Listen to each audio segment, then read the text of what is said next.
Se uma pessoa vive 80 anos de vida, 90% dessas pessoas que vivem até 80 anos de vida e morrem, não viveram 30 anos o propósito de Deus na vida delas.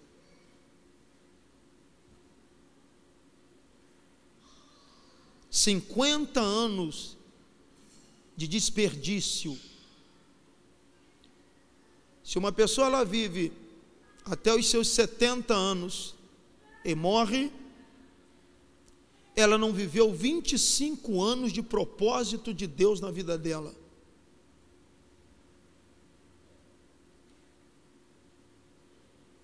Pense comigo, por favor, porque essa igreja é uma igreja de pessoas que pensam.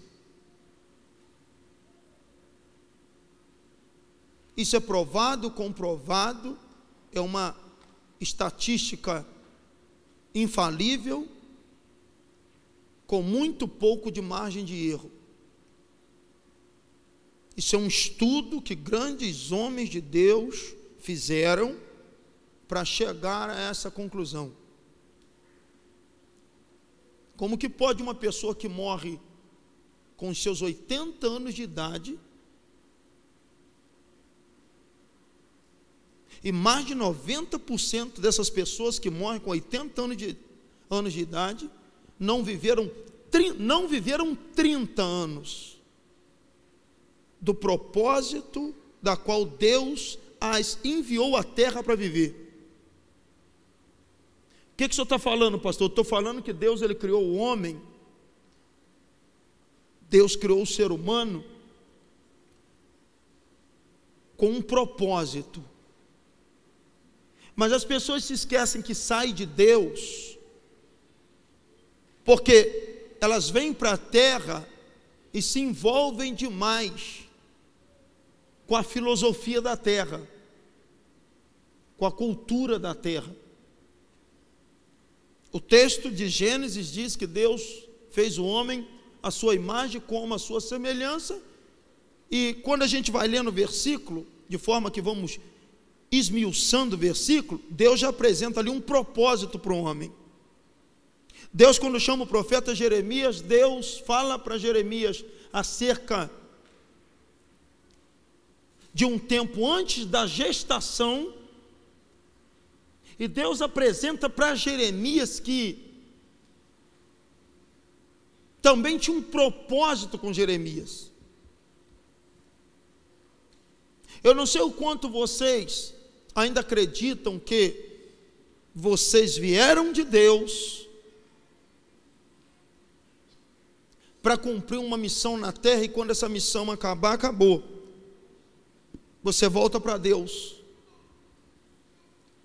Eu não sei se você já fez uma avaliação da sua vida, das suas condutas, do seu dia a dia, ao ponto de você chegar e conseguir pegar um caderno, uma caneta e começar a escrever sobre os planos de Deus contigo, e os seus planos que são totalmente fora dos planos de Deus. E você possivelmente conseguirá chegar a um consenso, e você vai entender acerca dessa realidade, desse senso que acabei de falar para vocês, o quanto vivemos e lutamos e corremos atrás e apanhamos e pagamos preço e sofremos por coisas que estão totalmente fora do propósito de Deus para a nossa vida. E depois a gente chega aos pés do Senhor para despejar, entornar pedidos, petições, lamúrias, tristezas, angústias.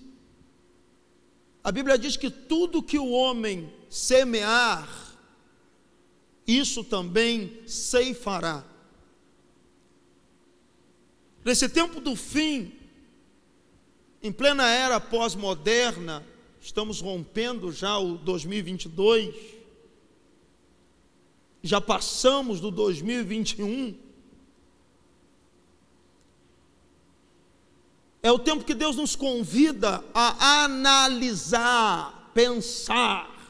Sabe por quê? Até quando a gente vai ficar assim, irmãos? Olha aqui, ó. Vai dar certo, eu vou alcançar, vai acontecer, Deus tem um futuro promissor para mim, Deus tem promessas comigo, Deus tem algo que quer que eu alcance, e a gente vive sonhando. No cemitério, tem muita gente que pensou exatamente como você pensa,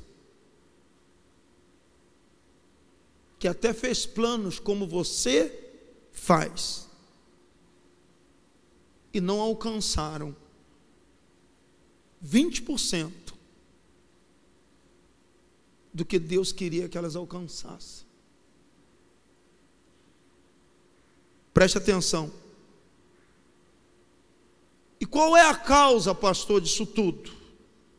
Por que é comprovado que mais de 90% das pessoas que morrem com 80 anos não vivem 30 anos do propósito de Deus? Não andam 30 anos na linha de projeto divino. Por quê? Nós somos seres celestiais e somos seres terrenos, mas nós temos muita facilidade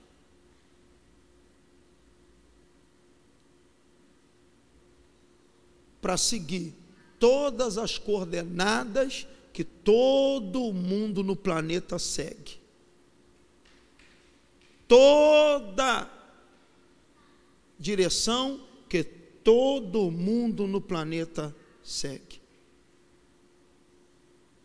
Existe uma onda natural, humana, mundana, mundialmente falando, e a gente acaba deixando-se levar, e a gente vive uma vida como seres humanos comuns. Isso está preocupante, isso está preocupando, porque quantas pessoas que têm algo lindo de Deus dentro dela, não é só o pastor com a família dele, quantas pessoas dentro da igreja que têm algo lindo de Deus dentro delas, mas que consegue exaurir, externar, muito mínimo, muito pouco, desse poder de Deus dentro de si, e continua andando em círculos,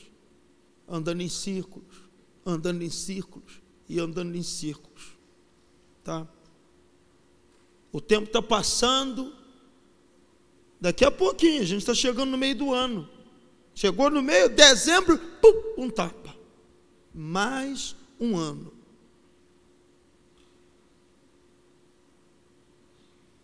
Que se passa, e a gente continua acreditando que Deus vai fazer, que Deus vai cumprir, que Deus vai agir, que Deus vai preparar, que Deus vai salvar, que Deus vai encher a igreja, que Deus vai prosperar. É sempre assim. Que Deus, uma hora, eu creio, pastor, que uma hora vira. E as nossas atitudes, as nossas ações, a nossa vida, ela continua andando totalmente o oposto disso. E a gente continua se iludindo. Não, Deus vai fazer, pastor. Vamos orar mesmo. Deus vai fazer sim. Deus vai fazer. A gente quer dar trabalho para Deus, mas não quer ter trabalho por Deus. A gente quer que Deus continue pagando o preço, porque o que ele fez não foi o suficiente na cruz, e a gente continua acreditando que ele tem que continuar fazendo mais.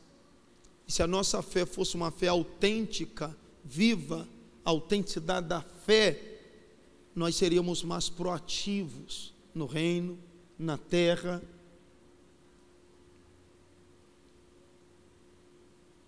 Naquilo que Deus nos levantou para fazer. O tempo está passando, irmão. O tempo está passando. Ontem eu tinha 14 anos de idade, estava debaixo de uma vaca. Daqui a pouco, com 18 e pouquinho, eu me vi casado. Hoje eu estou vendo meus filhos adultos. Daqui a pouco eu estou vendo o neto.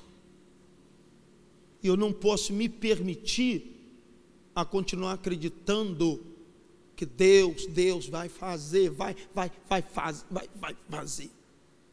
E a cada dia que passa, eu preciso entender que a minha oração deve ser essa: Senhor, o que Tu queres que eu faça?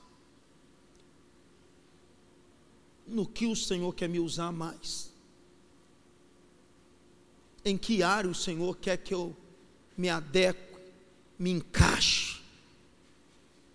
A nossa oração, ela tem que mudar de rumo, porque o Senhor está falando aqui, ó, o que eu mandar tu falar, tu vai falar. Cinge os teus lombos, levanta-te, você prepara-te, toma uma postura, não se desanime não, porque eu estou te colocando como cidade forte, coluna de ferro, muro de bronze, aí ó, contra toda a terra, contra os reis, contra os príncipes, até sacerdote, até contra o meu povo. Então Deus está falando aqui, ó, você foi enviado para cumprir um propósito, cumprir uma missão, e nós vamos orar, e eu gostaria muito que você orasse sobre a sua missão, sobre o seu propósito. Eu gostaria muito que essa oração de hoje fosse voltada para isso. Senhor, Tu tem um plano comigo, e eu quero viver intensamente aquilo que o Senhor tem comigo. Eu preciso viver intensamente, porque eu não quero mais apertar shampoo, apertar água. Eu não quero mais continuar segurando água, tentando pegar o vento.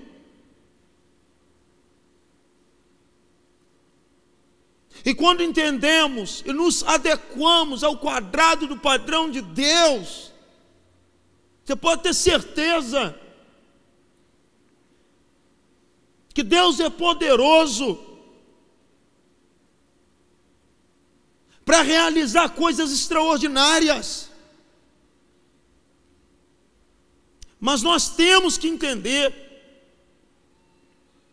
que o nosso tempo é agora. Não vou dizer que chegou a nossa hora, mas está passando a nossa hora. Se coloque hoje, meus amados irmãos, no lugar de Deus, por apenas 2 minutos, conhecendo o Deus que vocês conhecem. E lá do trono de Deus, agora você olhando para baixo, com a visão de Deus, e vendo tanta gente estagnada, parada, morna, esperando o tempo de Deus, fazendo lambança, andando totalmente de forma inversa ao que Deus tem, errando e errantes pelo caminho de uma jornada que deveria ser promissora de sucesso. Mas devido a não conhecer as Escrituras, o quanto meu povo erra por não conhecer as Escrituras. E às vezes quando tem um privilégio de ouvir, como ouvimos aqui nessa casa, permitimos o inimigo da porta para fora roubar a boa semente. E a gente continua com as nossas manias, nosso jeito, nossa filosofia de vida, nossa cultura familiar, cultura que herdamos desde a nossa criação, e até aceitar a Jesus, até realmente conhecer a verdadeira fé, o quanto fomos entulhados pelo mundo, por essa vida, por alguém que nos ensinou errado. Talvez aqueles que cresceram também frequentando alguma igreja, tudo que aprenderam foi religiosidade. E esse é o tempo que a igreja precisa clamar: Senhor, eu quero ter minha experiência contigo. Eu quero ter minha experiência contigo. Porque os meus ouvidos ouvem acerca do Senhor, mas meus olhos nunca te viram. Foi uma das orações que Jó fez. Antes eu te conhecia por ouvir, hoje os meus olhos te contemplaram. Cada crente precisa buscar a Deus para ter realmente uma experiência com o Senhor. Você precisa conhecer o Deus que vai te chamar pelo nome. Eu não sei se você já teve esse privilégio de ouvir Deus chamar teu nome. Quantas vezes eu, com 15 anos de idade, dormia lá no morro na casa da minha avó, e quando eu ia deitar, o pastor sempre ensinava que de madrugada a filha era menor. O pastor falou: mas que filha menor? E eu ficava procurando entender aquilo. E às vezes cantava aquele corinho, aquele hino que dizia que muitos crentes estão dormindo, poucos crentes estão orando de madrugada com a boca no pó. Então a fila é menor para ser respondido, para ser atendido. Ou seja, essa cultura de ensinamento, esse corinho estava mostrando para a gente que procure clamar em uma hora que não tem ninguém clamando. Deus vai estar pronto para te ouvir. Enquanto ninguém ora, tu está orando de forma diferente. Enquanto está todo mundo dormindo, tu está com o joelho dobrado. Não é só quando o pastor convoca nas lives, não. Acordar, você declarar e definir para a sua vida: hoje 2h40 da madrugada, eu vou tirar 7 minutos de oração. Que 7 minutos que seja. Eu e Deus, Deus e eu tenho algo para falar com meu Pai. Quando todos estiverem dormindo, quando todo mundo pensar que eu também estou como todo mundo dormindo, eu vou estar lá no canto da minha cama, no meu quarto de guerra, em algum cantinho, falando com o Senhor. Então você vai começar a buscar as suas experiências com Deus. E quantas vezes eu ajoelhava e orava, ia dormir, quando dava 3 da manhã, eu já contei isso aqui algumas vezes, eu ouvi uma voz me chamar pelo nome. Eu não sei se você já teve esse privilégio, irmão. Isso é coisa para crente. Isso é coisa que acontece com crente. 3 da manhã uma voz me chamava. Eu dormia lá na chácara para tomar conta da minha avó, porque filho nenhum dela queria dormir, outros netos não queriam, e eu fazia de tudo para honrar minha avózinha na época, avó crente que eu tive.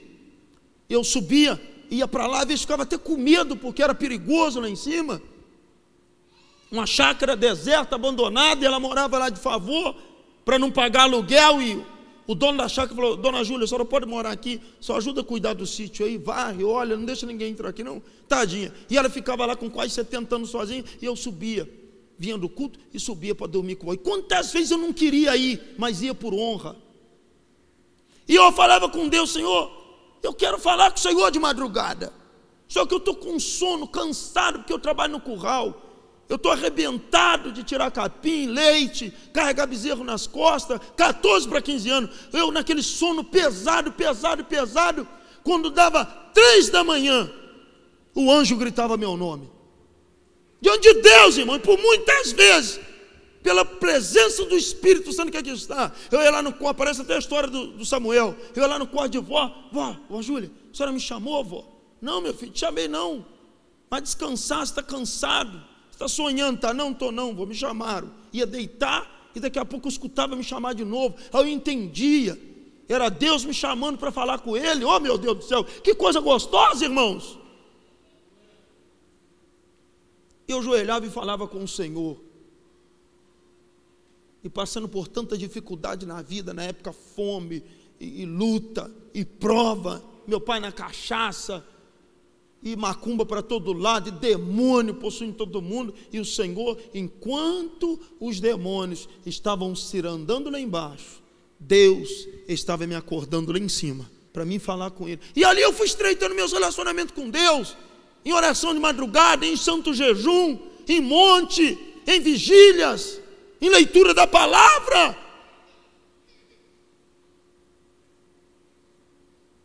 Tem um porquê de Deus ter me escolhido. Porque eu optei a amar as coisas dele. Eu optei, me interessei pelas coisas do Senhor. Tinha tudo para...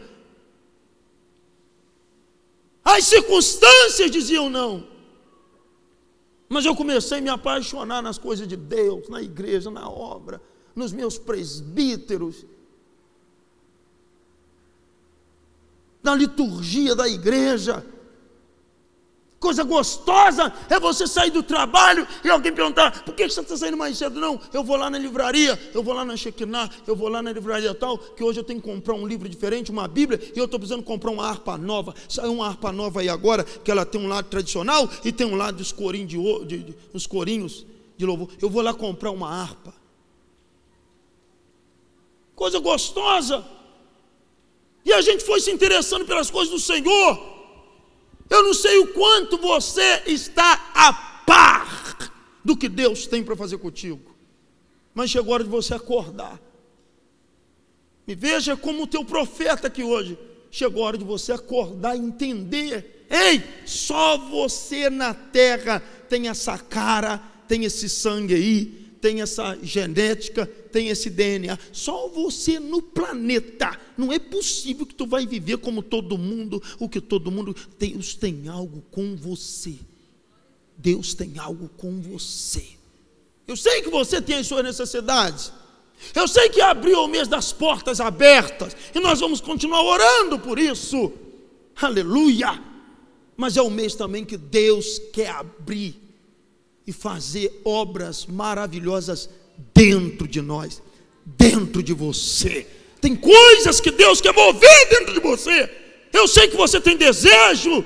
Eu sei que você está aqui nessa oração e você tem desejo. Até depois que você veio para essa igreja, me conheceu, você começou a ter desejo de ler a palavra, de adorar. Tu não adorava, tu não orava, fazer uma campanha de oração, jejum toda semana, para você nunca. Mas olha como é que Deus já está preparando todo o cenário. Isso prova que Ele está investindo ainda em você.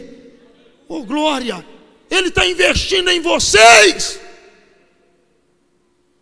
A AD Semear em Cristo é um palco, é um cenário, é uma escola que Deus preparou, porque Ele levantou você na terra, Ele mandou você para a terra, porque Ele tem uma missão contigo, Ele tem uma obra contigo, Ele tem algo para realizar, e quando você voltar para Ele, Ele vai querer dizer para você, sabe o quê?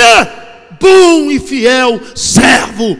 Boa e fiel serva, fostes fiéis lá embaixo no pouco, sobre o muito eu vos colocarei. Entre para o gozo do seu Senhor. Nossa oração precisa estar embasada no sentimento de Deus, na vontade de Deus, no plano de Deus. E tu pode ter certeza que quando tu começar a viver isso intensamente, vai ser a mesma coisa que está escrito em Mateus 6,33. Buscai primeiro o reino de Deus, sua justiça, e as demais coisas vos serão acrescentadas. Ele vai cuidar de você, da sua família, dos seus filhos, dos seus sentimentos. Ele vai cuidar do teu lado emocional, psicológico. Ele criou você. Você é um ser emocional, psicológico, espiritual, físico. Ele te fez assim. E se você entender sobre a importância de se enquadrar no quadrado de Deus, Ele vai cuidar de todas as áreas da tua vida. E aquilo que você rabiscava, segundo a sua ótica humana, se tornará muito mínimo, pouco, diante do que Ele já escreveu ao teu respeito. Você está aqui? Você está aqui comigo ou não está? Então é isso. A palavra de Deus hoje é essa. Deus nos criou. Aleluia, porque Ele queria ter um clima bacana com a gente, sabe, aquele clima que Deus tinha lá quando descia para andar com Adão, todos os dias na virada do dia, e Deus vem insistindo, o homem decaindo, pecando, fugindo dele, amando mais as coisas do mundo do que o próprio Criador,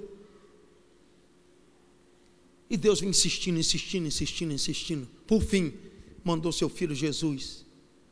Por fim, está usando aqui um profeta de carne e osso para te alertar, para te acordar, Que a sua oração hoje seja embasada, aleluia, no propósito de Deus. Mostre para Deus um desespero. Se eu estou desesperado, por que, meu servo? O tempo está passando, eu ainda estou enrolado, eu estou arrumando mais problema. Olha, Senhor, a minha atitude aqui, Jesus tenha misericórdia da minha vida. Eu preciso correr de tal maneira que alcance. Eu não quero correr mais de tal maneira que eu não alcance. Eu preciso correr de tal maneira que alcance. Correr o quê? A carreira que me está proposta. Não como quem esmurra o vento. Não como quem está combatendo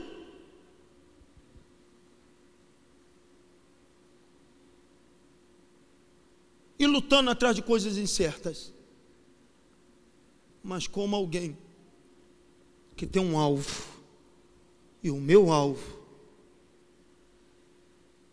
é o plano de Cristo, é o propósito de Deus. Aleluia! Quem está comigo aqui? Quem está comigo aqui? Então é isso. Não seja tomado pela carne, não seja tomado hoje pelo cansaço, não deixe que o desânimo te tome, que o teu espírito hoje grite, que a tua alma hoje fale mais alto do que as suas palavras, e que Deus te ouça. Que Deus te ouça, porque Deus é poderoso para te fazer ganhar tempo em vez de perder tempo. E quando você entende o que Deus tem e começa a lutar para viver isso, aí Deus começa a cooperar com você. Oh, meu Deus do céu, Deus começa a cooperar com você. Deus sempre coopera com quem entende o propósito, quem entende o chamado, quem está com os ouvidos atentos à chamada. Deus sempre vai cooperar.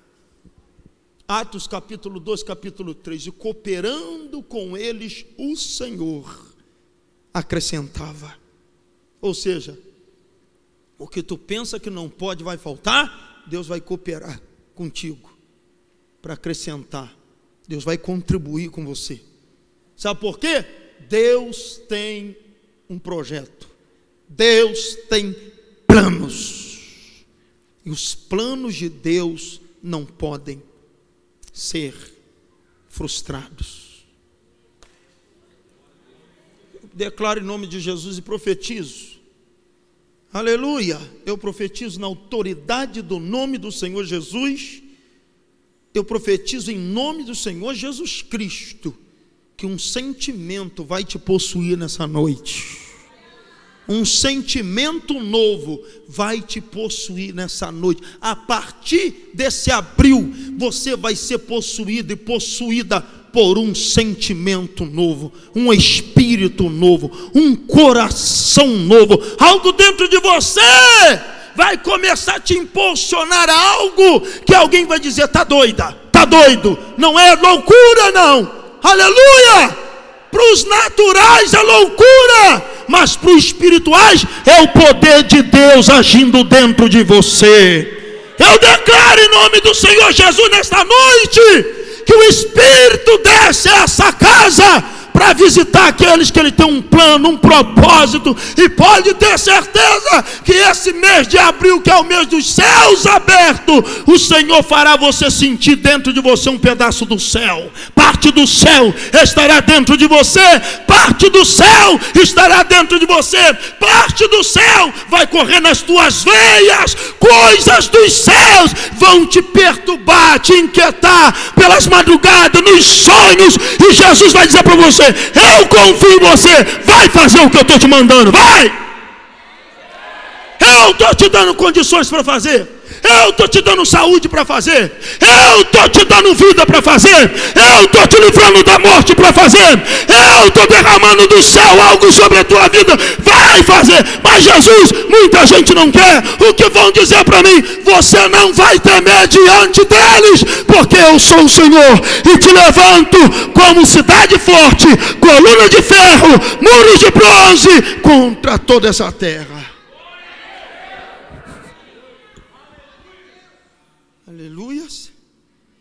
Não se prenda a concepções e achismos alheios. Aleluia. Glória a Deus. Que o Senhor faça e que o Senhor cumpra a sua vontade. Que o Senhor faça de cada um de nós alvo daquilo que Ele tem. Deus não vai errar o gatilho. Você é o alvo de Deus. Você é o alvo de Deus. Mocinhas que aqui estão, mocinhos, adolescentes que me entendem, por favor, senhores e senhoras,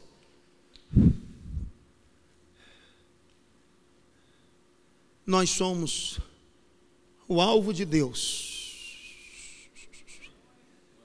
Aleluia. Deus está contando com a gente nesse tempo. É nós mesmos que vamos sacudir essa terra para glorificar o nome dEle. Somos nós.